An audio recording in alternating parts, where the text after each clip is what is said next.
Ecuador. Ecuador era, hasta hace muy poco, uno de los países más tranquilos de toda la región. Y no es un mito. En 2018, su tasa de homicidios era de apenas 5,7 por cada 100,000 habitantes. Pero en 2023, ese número llegó a 45 por cada 100,000. Es decir, en menos de 5 años, la violencia se multiplicó por 8. Lo que pasó fue que los cárteles mexicanos, principalmente Sinaloa y Jalisco Nueva Generación, encontraron en Ecuador una ruta perfecta para exportar cocaína hacia Europa. Eso desató una guerra entre bandas locales e internacionales por el control del territorio. Hoy, ciudades como Guayaquil y Durán, que en 2023 fue la ciudad con mayor tasa de homicidios del mundo, viven esa realidad todos los días. Ecuador cerró 2024 con casi 7,000 asesinatos, y el gobierno llegó a declarar un conflicto armado interno y mandó al ejército a las calles. Guatemala. Acá la violencia lleva décadas instalada, y eso en cierta forma la hace todavía más preocupante. El país funciona como una ruta clave del narcotráfico entre Sudamérica y México, y los grupos criminales vinculados a los cárteles controlan zonas enteras del territorio, especialmente en el corredor del Pacífico.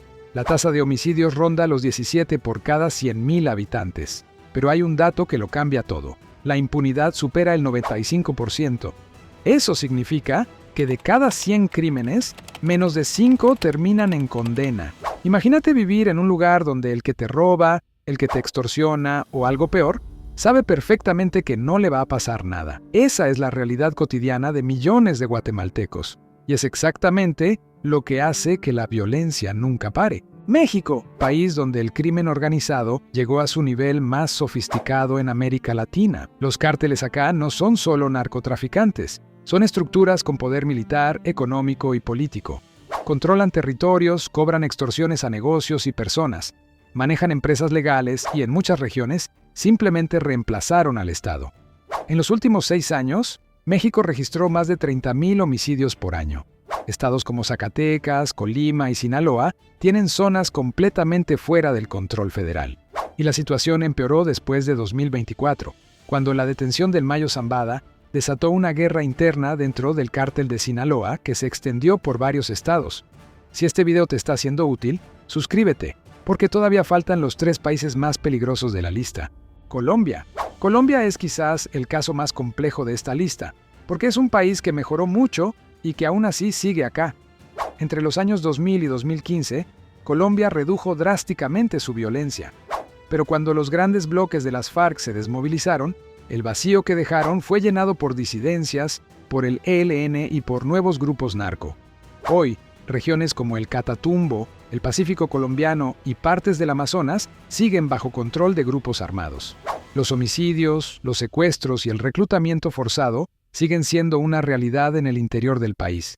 Colombia es la prueba de que salir de décadas de violencia estructural no se logra de un día para otro, y que los avances pueden retroceder si no se llena bien el vacío que deja el crimen.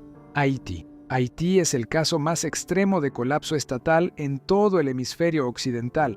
No es una exageración. Según estimaciones de la ONU, el 80% de Puerto Príncipe está controlado por pandillas. El gobierno, en la práctica, no funciona. El país lleva años sin elecciones. En 2023, los homicidios aumentaron un 119% respecto al año anterior. En 2024, más de 580,000 personas fueron desplazadas de sus hogares por la violencia. Las pandillas no solo controlan barrios, controlan carreteras, puertos, y llegaron a impedir que el propio primer ministro regresara al país. Lo obligaron a renunciar desde el exterior. Haití no es solo un país peligroso, es un país donde el Estado dejó de existir para la mayoría de su población. Honduras, y llegamos al país más peligroso de América Latina para vivir según los datos. Honduras.